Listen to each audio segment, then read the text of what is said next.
Social Security has its share of problems, but could it be a strong model for the delivery of health care benefits in the future?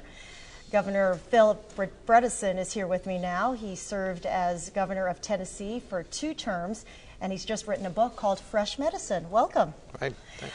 Well, certainly Social Security has had its share of issues, but you believe that this could be worked out through a new health care delivery system? Yeah, I mean, Social Security has been around for a long time, and it's a successful program. It is a popular program, even though most Americans pay more in their Social Security taxes than they do in their income taxes. You don't see Tea Party protests to eliminate Social Security.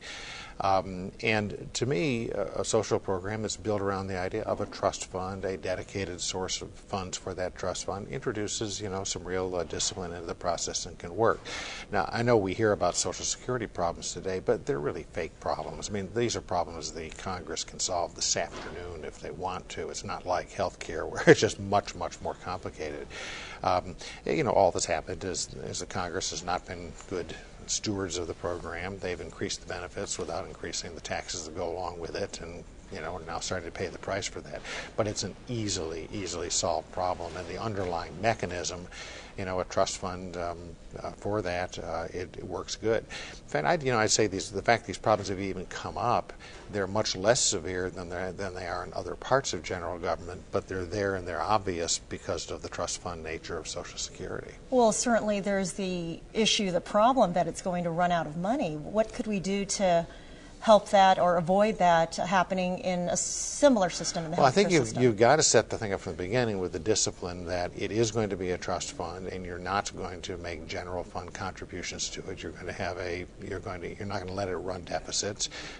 If it's running out of money, you need to either increase the taxes or pull back on the benefits in some fashion, and that's what Social Security has to do. I mean, it is not a complicated problem. Anybody that took an actuarial course in college can figure out what to do with Social Security.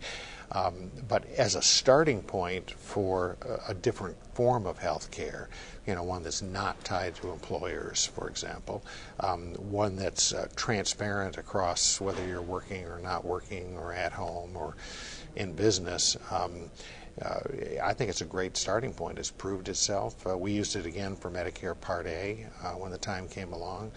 It's popular, and I'm surprised that we didn't look a lot more carefully at that model in health reform. Is it coming? I mean, do you think that people will be willing to implement something like this? Look, I'm a believer that the health reform we have is not going to work. I think there's just too many ways in which it didn't solve any of the big problems and created a few new cost problems of its own down the road. So I think at some point in the future, the President and the Congress are going to have to settle down and figure some very different things to do with it. And I hope that when that happens, that stepping back a bit and not just trying to take the same old program and put a little more money into it, but step back and say, look, we've got Social Security. It's been very successful. What can we learn from that? What can we borrow from a structural program like that to design a healthcare program? How could it impact the quality of care? Well, I think one of the important things you have to do is I'm a huge critic of the quality of care in this country. I mean, I think it's good in some areas, not so good in others, very variable depending on where you live and where things are. I mean, one of the things that I proposed in the book is we need a modern, external, independent quality assurance, quality auditing system in healthcare. When Boeing builds an airplane, we don't let every welder do what they want and every riveter do what they want and every electronic designer do what they want. We've got standards. We audit against those standards, and for that you get good, safe airplanes. If we took a small amount of the money that flows through healthcare, 0.5%, 0.25% of healthcare, and set up a really strong independent auditing system, set up some really good standards as to what were acceptable bounds of care, still leave lots of professional discretion, it would transform healthcare. Okay. Governor Bredesen, thank you very much for your time today. I'm Mabel Jong at the 8th Annual World Healthcare Congress in Washington, D.C.